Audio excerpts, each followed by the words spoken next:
Le fait que la navette de transport ne décélérât pas en descendant était le premier indice que cet exercice serait unique. Alors que le vaisseau noir et élégant plongeait dans le brouillard jaune de l'atmosphère de Zerven, la gravité artificielle vacilla et le vaisseau fut secoué violemment. Pas d'introduction, pas de contexte. Liam pouvait encore entendre la voix forte et sifflante du professeur Tornuk de la veille. Apprendre à survivre est le véritable test de votre endurance, pas le passage du temps.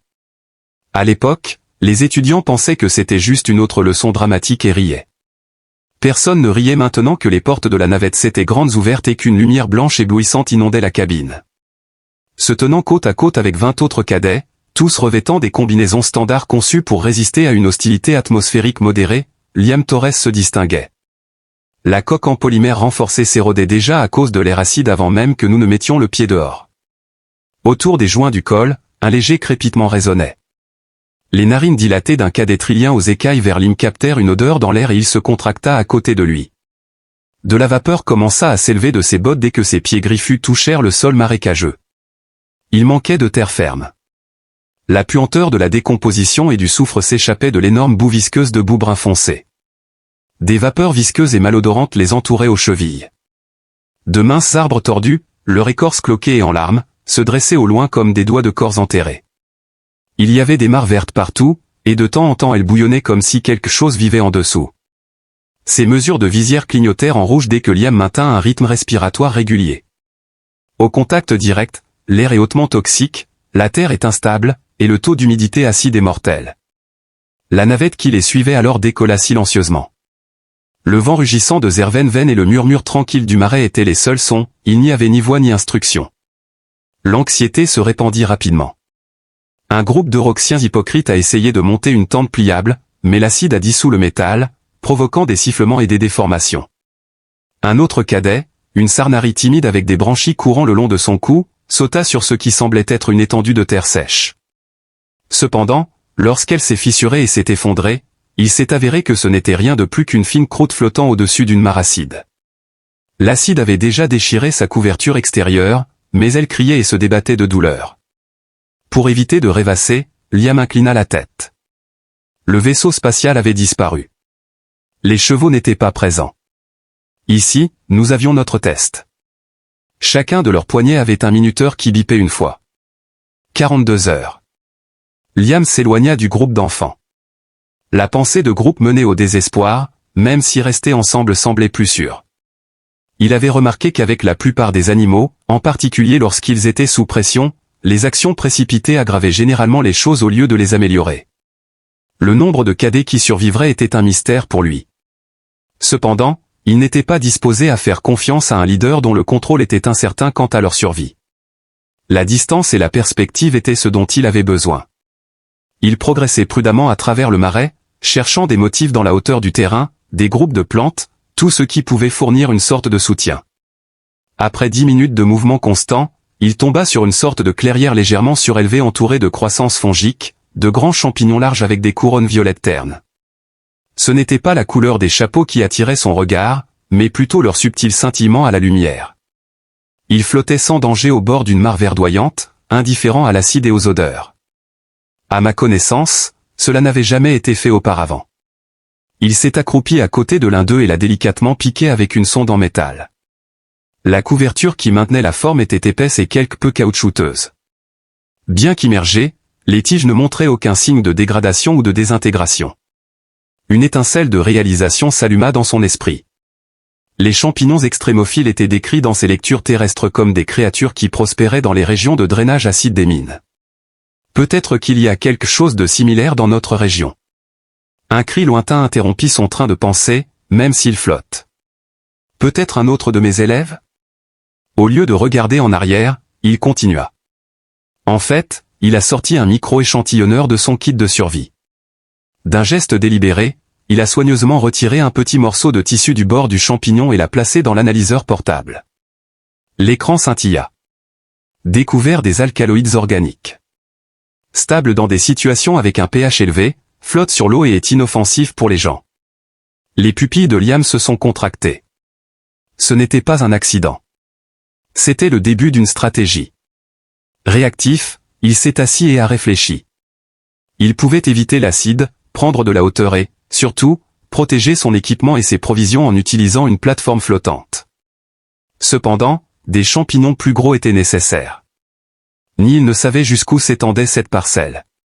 Alors qu'il examinait son environnement, il aperçut le motif d'expansion se déployant comme un croissant autour d'une petite crête. Il commença à cartographier mentalement la zone, comptant chaque cap vivant et prenant note des endroits où la boue pouvait être foulée sans s'enfoncer. Tous les cadets n'étaient pas encore allés aussi loin. Même maintenant, il pouvait distinguer leurs cris frénétiques au loin, mais personne ne prenait aucune mesure. Malgré notre vitesse et notre force inférieure par rapport aux autres espèces, Liam découvrit que les humains possédaient un talent inégalé pour l'identification des motifs et l'innovation d'outils. Cet avantage était peut-être le seul pour le moment. Il alluma momentanément son communicateur, mais tout ce qu'il pouvait entendre était du statique. Fin de l'isolement. Le but était cela. Il sortit une lame flexible de son sac à dos et coupa prudemment la tige du premier champignon, en veillant à ne pas endommager sa structure. Il a passé 20 minutes à l'enlever avec précaution. Malgré son poids inattendu, le chapeau restait gérable. Il l'a soigneusement placé à la surface de la piscine et a observé qu'il restait parfaitement équilibré. Il a prudemment posé un pied dessus. Malgré son poids, il ne s'enfonça pas. Une expression d'amusement tira à ses lèvres. La marée sifflait et le recouvrait de vapeur tout autour de lui. Un endroit fait pour briser les os et les âmes. Mais la mort a échappé à Liam. L'optimisme l'a frappé. Isolation fournie par des champignons naturellement résistants aux acides. Si les vignes qu'il avait croisées auparavant ne s'étaient pas décomposées, elles auraient pu être utilisées comme liant. Il avait largement le temps de construire quelque chose de substantiel avec les 40 heures restantes sur l'unité de filtration d'air de son costume. Utiliser la force pour survivre n'était pas le but de l'examen. Voir ce que les autres avaient manqué était le but. Une autre force de Liam Torres était sa capacité à voir des détails que les autres négligeaient. Malgré les muscles endoloris et le léger sifflement de son costume, il était résolu en traînant le deuxième chapeau de champignons vers son chantier temporaire. Quelques-uns tiendraient jusqu'à l'aide.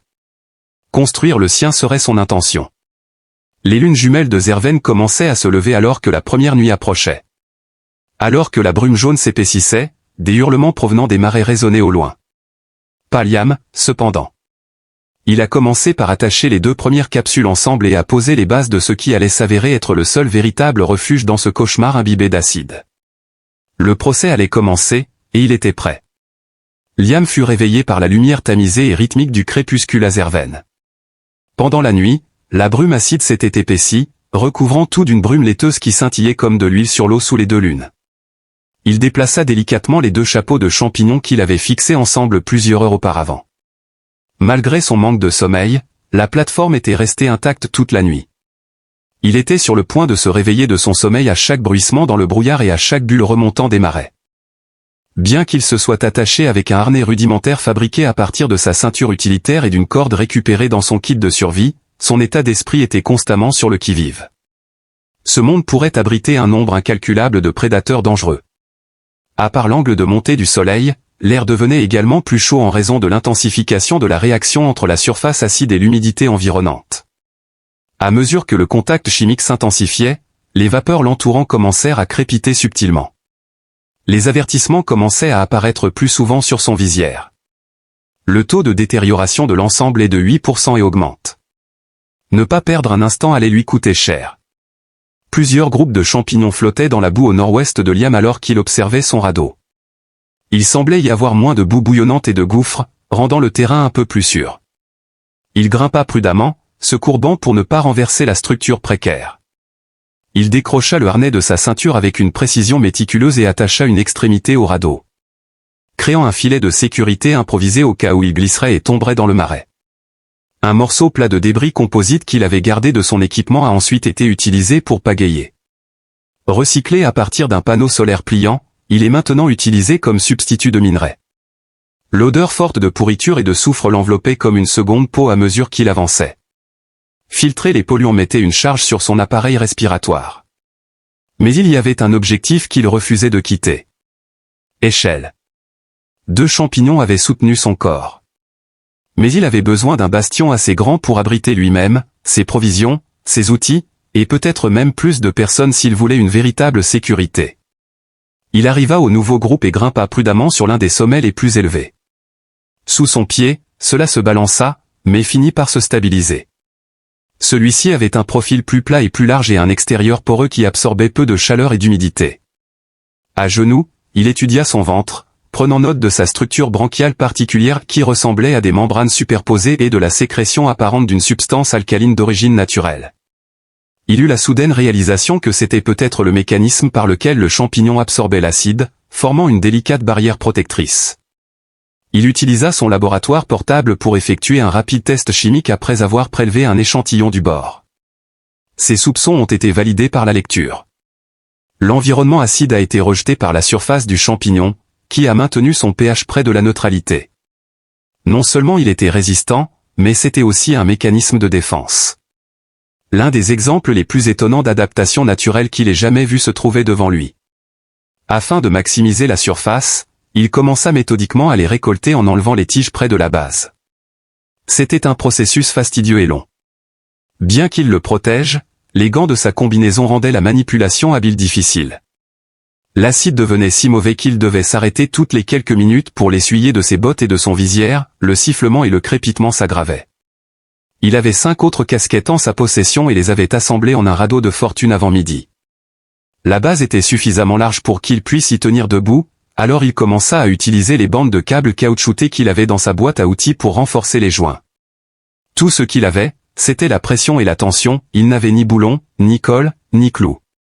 Il était, néanmoins, bien versé dans les concepts de stress et de pression. Il remarqua quelque chose se déplacer à l'horizon pendant qu'il travaillait.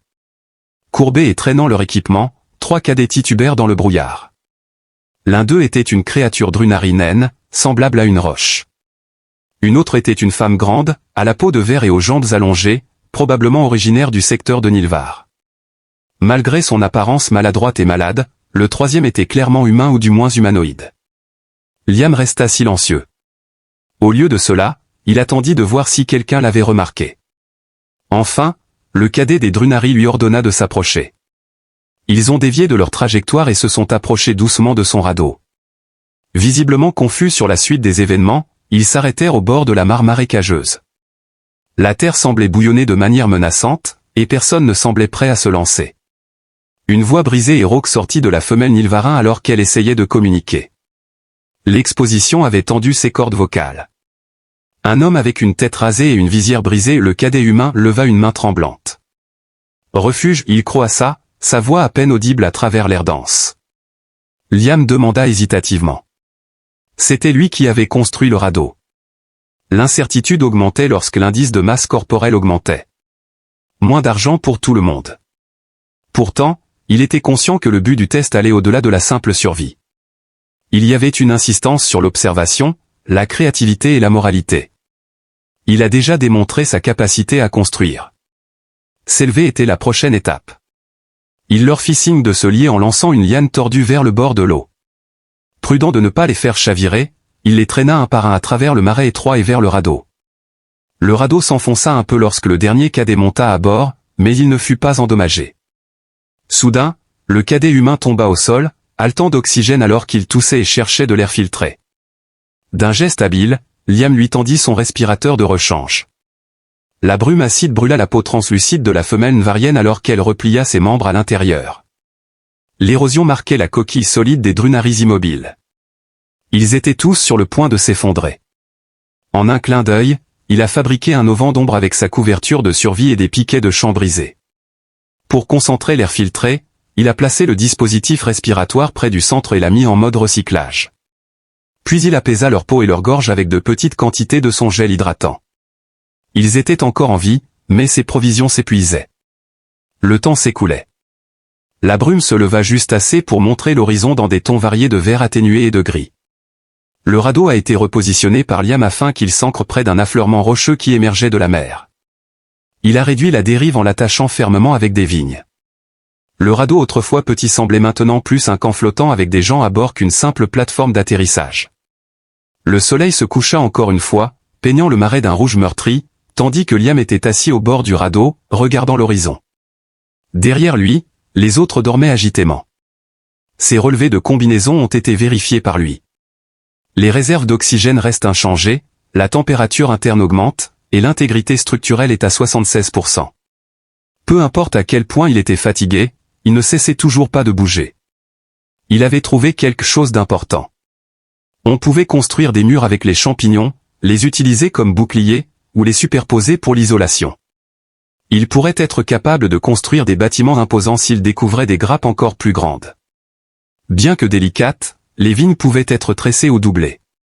Il avait également observé une fine poussière résultant des spores chaque fois qu'il coupait un chapeau de champignons, celles-ci pouvaient être utilisées pour la signalisation ou l'absorption de chaleur si elles étaient séchées. Bien qu'il savait qu'il devait avancer prudemment, les possibilités dansaient comme des constellations dans son esprit. S'il y en avait trop vite, le radeau chavirerait. S'il n'y en avait pas assez, plus de cadets finiraient dans le marais. Le jeune homme derrière lui commença à bouger. Sa respiration était redevenue normale. En utilisant la lentille de rechange de Liam, il a fait remplacer sa visière fissurée. Avec des yeux écarquillés remplis d'un mélange d'émerveillement et de perplexité, le jeune garçon leva les yeux. Il murmura, « Comment ? Comment savais-tu quoi faire ?» Pour lui-même. Liam mit un moment à répondre. Toujours flottant dans la brume, les champignons brillaient doucement comme des étoiles dans le ciel nocturne alors qu'il les observait. « Je ne l'ai pas fait, murmura-t-il silencieusement.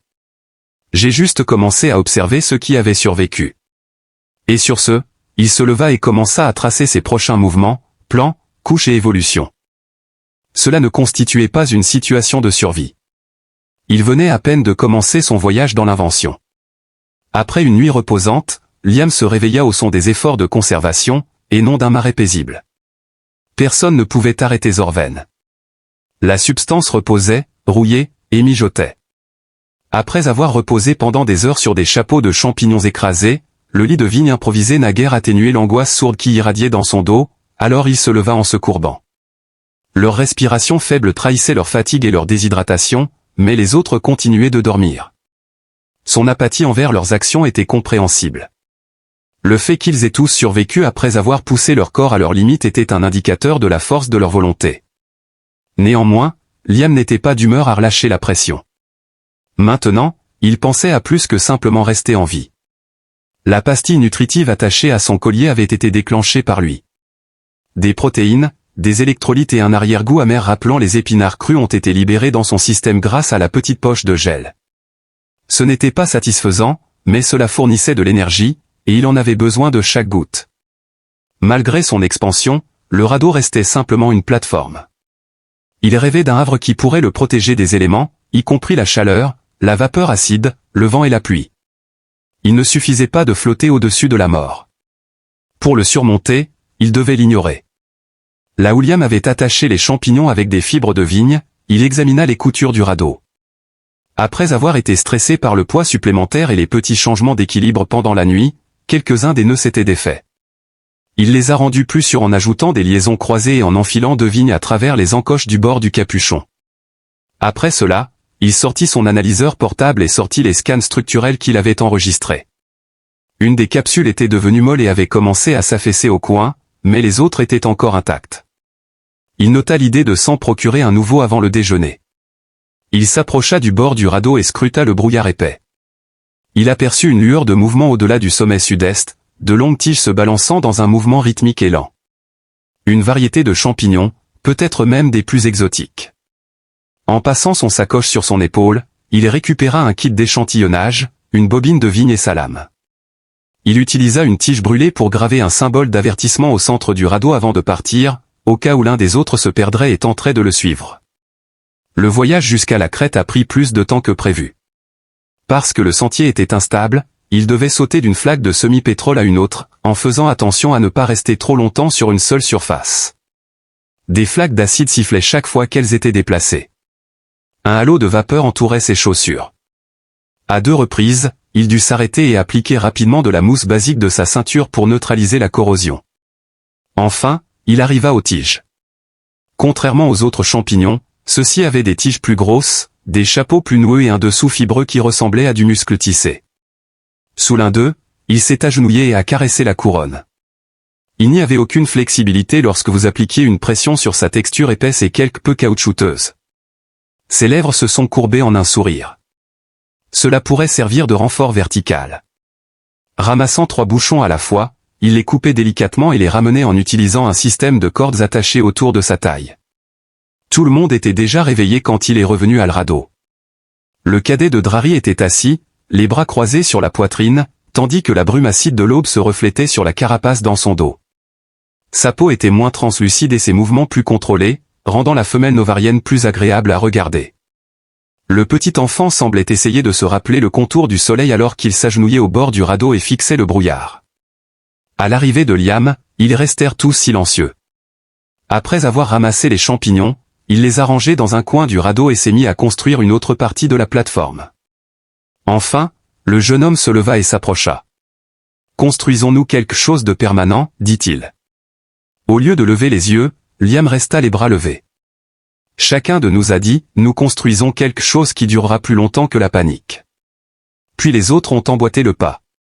Avec une efficacité étonnante, l'Anvarienne tissait des vignes à travers les chapeaux de champignons en utilisant ses longs bras. Bien qu'il se déplaçât à un rythme de tortue, la force incroyable du Dunari lui permit de commencer à renforcer les points faibles du radeau en appuyant sur les joints avec son propre poids. Avec un signe de la main silencieux pour le soutien et un signe d'ajustement pour l'échec, Liam les guida doucement. À mi-après-midi, le radeau s'était transformé en une base hexagonale robuste avec un mur bas construit à partir de tiges de champignons empilées au milieu. Pour créer un bouclier courbé qui pouvait être assemblé et élevé comme un dôme, Liam avait rasé les côtés des chapeaux. Le mur avait ses défauts. Il restait debout malgré les fuites de brouillard et les gémissements en réponse au changement de vent. Rien que pour cela, il était précieux. Après cela, il a commencé à pleuvoir. Il n'y avait pas de précipitation. Elle a envahi le marais comme une vague de marée, sa vapeur corrosive se condensant au contact. « À terre !» cria Liam aux autres. Au milieu de la première vague, ils se sont frénétiquement glissés sous la couverture. Le radeau tanguait nerveusement. Tout en criant à l'enfant de saisir la corde centrale, Liam se mit en position et saisit les poteaux extérieurs.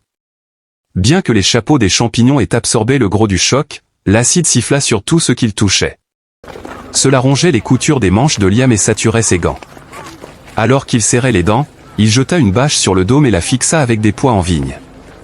Alors que l'abri tremblait, ceux à l'intérieur s'accrochaient au mur pour se soutenir.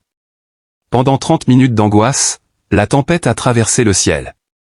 L'acide était impitoyable dans sa consommation de toute matière organique, mais les champignons ont résisté. Dans les premières minutes d'exposition, leurs revêtements alcalins qui se refermaient d'eux-mêmes ont neutralisé les effets, et les liens de vigne de Liam sont restés intacts. Même après que le vent se soit calmé et que le sifflement se soit arrêté, l'abri était toujours là. Dans un état de convulsion, Liam tomba sur le pont du radeau.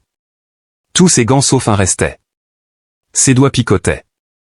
Alors qu'il luttait pour se réajuster dans le brouillard post-tempête, son viseur vacillait.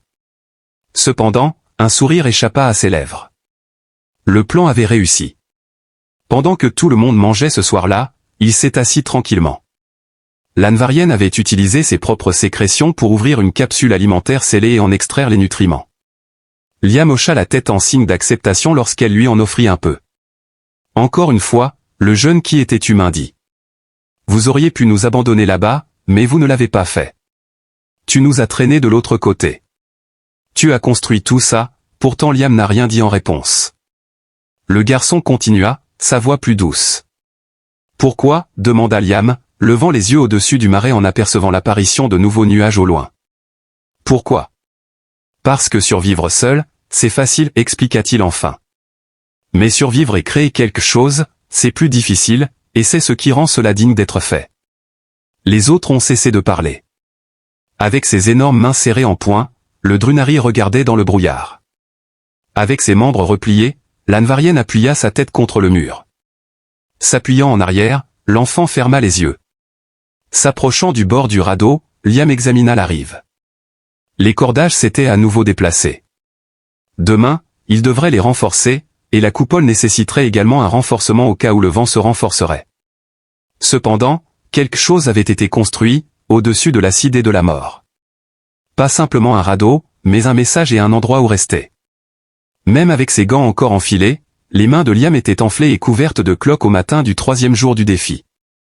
Bien que son radeau improvisé ait résisté à 2 tempêtes et à d'innombrables petits chocs dans le marais, Il savait que la construction approchait de ses limites en raison de la brume acide qui avait pénétré dans chaque crevasse sa combinaison. Malgré tout ce qui s'était passé, il tenait bon. Le terrain était marqué par les traces de la dévastation tout autour d'eux. Les restes de bâtiments brûlés, de kits de terrain et de capsules de survie, ainsi que d'autres structures calcinées et en ruine.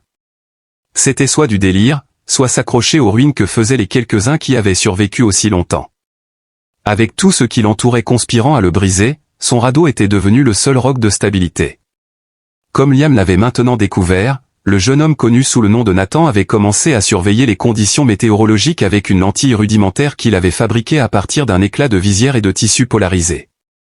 Chaque matin, il s'asseyait au bord du radeau et utilisait un morceau d'ardoise et un bout de graphite pour esquisser méticuleusement la réfraction de la lumière et le mouvement des nuages. Liam ne fit rien pour l'arrêter. Le motif était défini comme l'observation. Les motifs assuraient notre existence.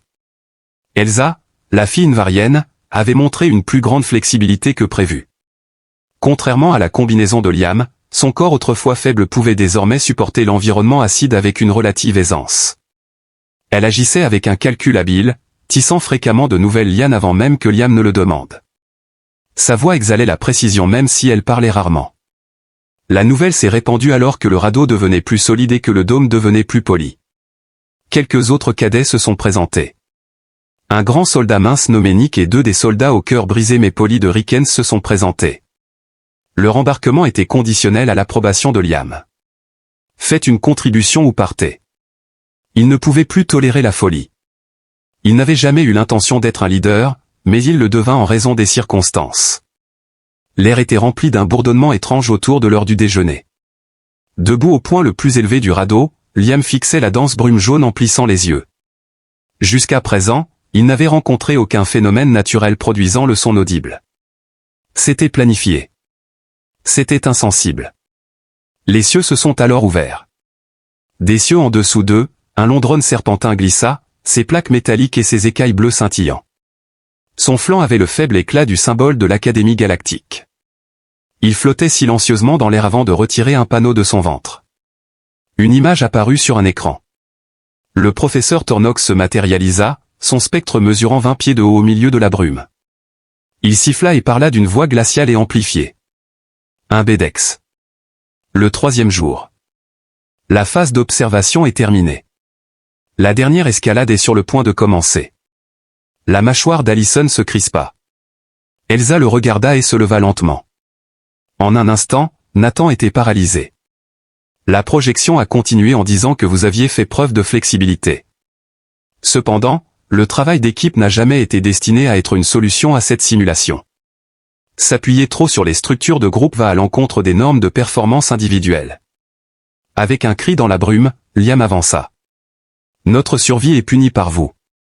La projection envoya les yeux reptiliens du professeur droit sur lui. La procédure de sélection est en cours de perfectionnement par moi. Prépare-toi. Le drone s'inclina légèrement en avant et ouvrit ses trappes latérales. Il a libéré des gadgets sphériques dans le marais depuis chacun d'eux comme des bombes silencieuses. Ils n'ont pas explosé à l'impact avec la surface acide. Au contraire, ils ont commencé à pulser et à vibrer à basse fréquence. Une réaction furieuse éclata du marais. Les radeaux étaient secoués par les primés. Des bulles éclataient sous la plateforme. Des gaz en éruption, qui étaient restés dormants pendant longtemps, envoyèrent des ondes de choc résonnant à travers les bassins acides. La tension fit grogner les champignons. Liam se précipita vers le dôme central en criant des ordres. Renforcez la fondation. Utilisez toutes les autres sangles. Prenez soin du scellement du côté est. Malgré les meilleurs efforts du soldat Nick et d'un navriant, l'eau était devenue extrêmement dangereuse. Flottant à la surface, il y avait des morceaux déchiquetés de matière organique en décomposition. De la mousse qui se forme dans les tourbillons et qui est acide. Alors que le radeau tanguait violemment vers la gauche, Nathan faillit être projeté dans la boue. Une liane se détacha du coin de l'abri alors que Liam le tirait en arrière avec son bras. Des tremblements de terre supplémentaires et des grondements. Partout dans l'environnement, les sphères pulsantes causaient de l'instabilité. Liam comprit que le drone avait perturbé l'équilibre chimique du marais. La détérioration de la structure à base de champignons était accélérée par ce que les appareils déversaient. Quelque chose qui est intentionnellement fait pour nuire. Soit fuir, soit se battre, c'était son choix. Essayer de fuir impliquait de traîner toutes les personnes à travers le terrain précaire à la recherche de refuges plus sûrs, en supposant que de tels endroits existaient. Combattre le faux tremblement de terre nécessitait de garder le bâtiment intact pendant une période prolongée. Il a choisi l'option 2. « Apportez-moi tous les chapeaux de champignons secs », exigea-t-il avec urgence. Le mur central doit être doublé. Mets la bâche à profit, Nathan. Trace le périmètre. Ils étaient complètement absorbés par leurs tâches. L'instinct est devenu compétence, et la peur est devenue inerte. Elsa atteignit le sommet du dôme et commença à couvrir l'intérieur avec des capuchons semblables à des bardeaux. Avec ses longs membres, le soldat suivant enfonça les poteaux de soutien plus profondément entre les capuchons. Le radeau gémit sous le poids, mais il réussit à rester en place. L'intensité sismique a atteint son maximum. Liam se retourna sur le côté après une violente secousse. Sa visière se brisa lorsque son épaule heurta un bord tranchant. Sa joue fut brûlée par de l'acide qui s'était infiltré dans la crevasse. Un cri échappa de ses lèvres alors qu'il se relevait. Il remarqua que le champignon central, qui était parmi les premiers qu'il avait cueillis, commençait à se diviser. L'acide commença à suinter à travers la fissure, et un petit sifflement en sortit. Pour le moment, Liam a scellé le trou en rampant, en déchirant un morceau de la doublure de sa combinaison et en le fourrant dans l'ouverture. Bien que peu esthétique, cela lui offrait l'opportunité de le remplacer par une nouvelle tige. L'écran là-haut cligna une fois de plus. La remise des diplômes est réservée aux flexibles. Un bruit de déglutition s'échappa des lèvres de Tornox. La photo fut accueillie par le regard féroce de Liam. La capacité à s'adapter n'est pas mise à l'épreuve. La destruction est testée par vous. Aucune réaction reçue. Alors qu'il s'élevait dans le ciel, le drone disparut, plongeant le marais dans l'anarchie. Dans l'heure qui a suivi, les cadets se sont battus pour le contrôle de tout le bâtiment. Certains d'entre eux ont perdu connaissance après être tombés dans le marais, les sauveteurs les ont secourus juste à temps. D'autres ont travaillé jusqu'à ce que leurs doigts saignent et que leurs vêtements se déchirent. Pourtant, personne ne partit. Enfin, les tremblements cessèrent. Comme une machine qui s'éteint, un faible bourdonnement persistait dans l'atmosphère. Un apaisement de la surface acide a été observé. La mousse tourbillait. Le calme étrange du marais était revenu. Le radeau continuait à flotter malgré ses contusions, ses brûlures et ses déformations. Elle était assise au bord, les jambes d'Elsa tremblant.